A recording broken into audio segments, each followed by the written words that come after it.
Ini langka, ini sejarah, tolong rekam baik-baik, catat baik-baik dalam memori antum sekalian. Pada Instagram tolong rekam baik-baik ini, catat baik-baik, rekam ini. Ya, nggak ada di sejarah. Setelah keluar dari Sukamiskin, Bung Karno itu tidak diizinkan kemana-mana oleh Belanda. Ke Surabaya nggak boleh, ke Kediri nggak boleh, Jawa Timur nggak boleh, Madura nggak boleh, Jawa Tengah nggak boleh. Tahu siapa yang selamatkan Bung Karno pada waktu itu? Yang selamatkan Bung Karno pada waktu itu adalah, dan berhasil nego sama Belanda itu adalah Muhammad Husni Tamrin, anak Betawi, ya, keturunan Habaib. Habib itu, ya, Habaib, cuman dia menyembunyikannya gitu ya, agar dulu kan ada situasi lah yang kurang menyenangkan ya, dianggap pro sana pro sini gitu ya. Saudara sekalian yang dimuliakan Allah, tahu nggak kita pada waktu itu Muhammad Husni Tamrin jabatannya Fostrat. Fostrat itu ketua MPR DPR zaman Belanda dulu. Nah, Haji Muhammad Husni Tamrin inilah yang kemudian menyelamatkan Bung Karno. Dan tahu nggak di mana Bung Karno dititipkan? Bung Karno tidur di rumah Habib Ali bin Abdurrahman Al-Habsyi Kuitang. Beliau tinggal di sana selama 4 bulan. Ini sejarah mesti mencatat ini. Ya, para habaib itu perannya sampai kayak begitu dengan kemerdekaan. Jangan macam-macam gitu loh. Jangan curiga lagi sama ulama. Jangan curiga lagi sama kiai sama habaib. Alhamdulillah, Pak Kapitra adalah pahlawan untuk urusan itu. Sedikit yang tahu bahwa beliau telah mengeluarkan lebih dari 30 orang yang seharusnya ditangkap dan dimasukkan ke dalam bui. Maaf Ji, Anda buka rahasia Ji. Ya. Setiap orang sujud itu beliau mendapatkan pahalanya, terutama yang dikeluarkan itu. Ya.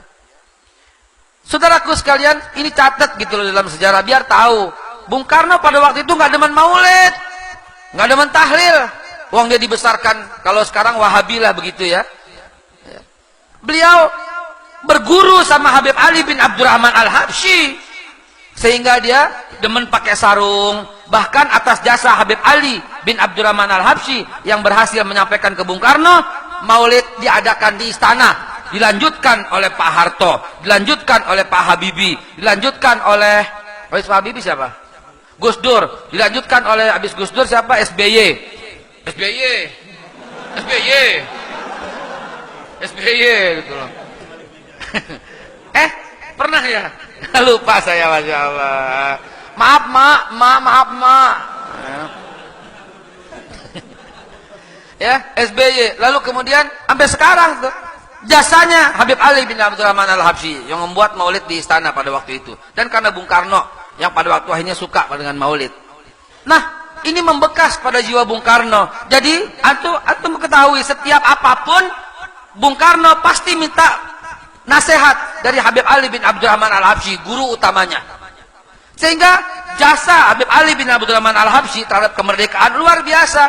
Bung Karno lagi gamang, merdeka jangan, Jepang menjanjikan, bahkan Jepang mendirikan Dokuritsu Jumbai Chusakai, ya, yaitu BPU PKI, Badan Persiapan Usaha Kemerdekaan Indonesia, yang akan merdeka tahun depan. Kalau nggak kita tahun 46 merdeka, karena Habib Ali bin Abdurrahman Al-Habsyi lah berkata pada Bung Karno, merdeka sekarang merdeka. Diamin, sekarang merdeka juga. Maka pemuda pun akhirnya terjadi kisruh, menculik Bung Karno ke Rengas Dengklok, dan tersusunlah teks proklamasi. Dewan Dakwah Islamiyah sekarang sedang menyusun sebuah sejarah baru yang harusnya dibacakan Bung Karno pada waktu itu bukan proklamasi kami bangsa Indonesia, bukan, lagi dibongkar sejarah. Harusnya Bung Karno mengucapkan teksnya itu bukan itu. Yang harusnya diucapkan adalah bahwa sesungguhnya kemerdekaan itu adalah hak segala bangsa. Oleh karena sebab itu, penjajahan di atas dunia harus dihapuskan karena tidak sesuai dengan pri kemanusiaan dan pri keadilan. Dan perjuangan rakyat Indonesia telah sampailah kepada saat yang berbahagia dengan selamat sentosa mengantarkan rakyat Indonesia ke depan pintu gerbang kemerdekaan Indonesia yang merdeka, bersatu, berdaulat, adil dan makmur. Atas berkat rahmat Allah yang Maha Kuasa dan didorongkan dengan keinginan yang luhur supaya berkehidupan kebangsaan yang bebas, maka dengan ini rakyat Indonesia menyatakan kemerdekaannya. Itu yang dibaca, saudara. Iya, dan itu disusun di rumah proklamasi. Rumah siapa itu? Rumah negara? Bukan. Rumah seorang warga Betawi keturunan Arab, namanya Pak Yusuf Martak. Hadir nggak orang di sini? Biasanya hadir. Tuh, rumah makan La Razeta tuh, itu punya keluarga beliau. Dia nggak pernah jual sampai sekarang. Ayahnya ya, itu nggak pernah jual, dihibahkan. Loh, banyak yang berjuang selain dua organisasi itu. Dan belum cukup sampai di sana ceritanya, saudara. Ketika Habib Ali bin Abdurrahman Al-Habsyi memaksa Bung Karno untuk merdeka sekarang, maka Bung Karno ini pagi-pagi naik sepeda ontel dari Jenderal Urip ke Kuitang. Untuk apa? Untuk membacakan teks itu loh. Pagi-pagi minta restu. Bener nggak nih? Bener. Kami doa dari sini. Sholawat nggak berhenti. Sholawat mengiringi. Kan Bung Karno terlambat. Dari jam 7.30 dibacain jam 10.30. Dia ke rumah gurunya dulu. Dia ke rumah Habib Ali bin Abdurrahman Al-Habsyi dulu untuk apa? Untuk konsultasi. Jadi merdeka tuh di tangannya beliau berdua gitu loh. Jarang ini sejarah. Tuh ada catatannya di Arsip Nasional juga ada. Tuh keluarganya masih ada sebagai saksi. Ibu Inggit itu nginep 4 bulan di rumahnya Habib Ali bin Abdurrahman Al-Habsyi.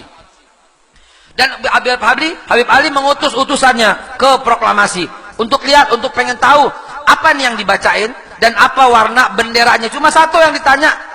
Begitu kembali utusannya, apa warna benderanya? Tahu nggak dijawab apa? Benderanya Habib warna merah sama putih. Langsung Habib Ali bin Abdurrahman Al-Habsyi naik lagi mimbar di Masjid Kuitang dan dikumpulkan semua masyarakat, karena pada hari itu persis hari Jumat tanggal 17 Agustus 1945. Apa isi khutbahnya? Hari ini Indonesia sudah merdeka. Kalau kalian sudah bangsa yang merdeka, maka kibarkan warna merah putih di mana saja Anda bisa. Habib Ali langsung cari warna kain merah warna putih, dikumandangkan di seluruh jalan Bunga, jalan Kuitang, jalan Tanda Tinggi, kalau sekarang jalan Senen, itu berkibar semua warna bendera merah putih. Dilihat sama Guru Mansur di Jembatan 5 dengar kabar, waduh udah merdeka, maka Guru Mansur cari warna bendera merah sama putih, kemudian diikat di masjidnya yang tinggi, warnanya bendera merah sama putih. Di Bidara Cina, Habib Salim bin Ahmad bin Jindan juga mengumpulkan semua orang, dikumpulkan sama Habib Ali bin Habib Ali bin Salim bin Jindan, dikumpulkan semua, kumpul semua, kumpul. Sekarang kita udah merdeka, kita harus kibarkan warna bendera merah sama putih. Jadi warna bendera merah sama putih ada di dada para habaib, ada di dada para ulama, ada di dada para kiai. Jadi jangan curiga, kita cinta tanah air lebih cinta daripada orang-orang yang mengaku cinta Indonesia. Orang-orang yang mengaku cinta Indonesia, cinta Indonesia, cinta Indonesia, diam mulutnya 1000 bahasa. Ada orang Cina yang korupsi 35 triliun, tapi rajin nyinyir dengan cat Habib yang penuh fitnah, tapi dengan mengumandangkan cinta Indonesia. Lo kalau cinta Indonesia, lo nyinyir dong. 35 triliun itu dibawa kabur. Sekarang DPO, itu yang mesti DPO. Habib dibikin DPO, dicondet. Ada Habib Muhammad bin Ahmad Al-Haddad, tempat kami belajar, tempat saya belajar alit bata sama beliau. Habib Muhammad bin Ahmad Al-Haddad kemudian tarik warna bendera merah putih, dikumpulkan semua masyarakat condet dari mulai Kelurahan Cilitan sampai Balai Kambang, sampai Batu Ampar, sampai Kampung Gedong. Dulu namanya Kampung Gedong, sampai sekarang masih Kampung Gedong. Tuh ada saksinya tuh, dibakar sama Jepang pada waktu itu. Dikumpulkan semuanya. Habib Muhammad bin Ahmad Al-Haddad teriak, harus kibarkan warna bendera merah sama putih. Di Petojo ada Habib Ali bin Muhsin. Ini paling miskin, sangat miskin saudaraku. Pada waktu itu beliau akhirnya mencari dan tidak ada kecuali hordeng yang berwarna merah. Didedel hordengnya itu, dijahit sama jubah yang berwarna putih untuk dikibarkan di Petojo. Di Menteng ada Guru Romli. Guru Romli juga begitu dikumpulkan semua. Di Cipete ada Guru Naim. Guru Naim juga mengumpulkan semuanya. Di Kampung Melayu ada Kiai Haji Thohir Rohili yang punya At-Tahiriyah. Dikumpulkan semua santrinya.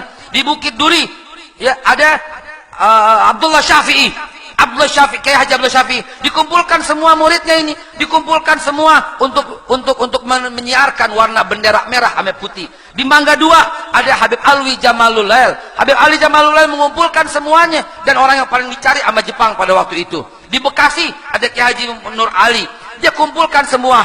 Tanggal 16 bulan Agustus, sehari setelahnya, Jepang marah, Jepang jengkel, dicari itu semua tuh para pelaku-pelakunya. Dari mulai Habib Muhammad, Habib Ahmad, Habib Salim, Habib Ali, dicari semuanya.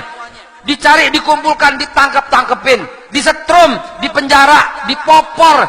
Palanya Habib Ali bin Abdurrahman Al-Habsyi itu bocor berdarah-darah, nggak putus darahnya sampai dia kembali ke Kuitang, saudara. Ini ulama, ini para habaib yang ikut berjuang, dan setelah di black dadanya semuanya pasti ada warna bendera merah sama putih. Takbir, takbir.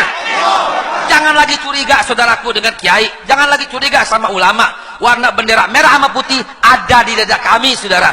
Sampai hayat di kandung badan kami paham, kami ngerti gitu loh, bahwa mempertahankan NKRI bagian daripada jihad.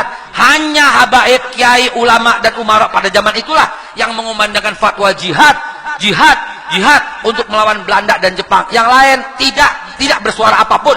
Silahkan coba cari mana ada suara dari mereka, saudaraku. Karena itu jangan lagi curiga sama ulama, jangan lagi curiga sama kiai, jangan lagi curiga sama habaib. Mereka adalah para pejuang, pahlawan tanpa tanda jasa. Kalau tidak ada mereka, kemungkinan besar kita belum merdeka, saudaraku. Karena itu, mulai sekarang jaga yang empat. Kaki jadi kepala, kepala jadi kaki, nggak boleh lepas. Pertama, Al-Quranul Karim. Yang kedua, hadis Nabi SAW. Yang ketiga, sunnah sahabat-sahabat. Yang keempat, ulama. Ini yang Nabi pesan.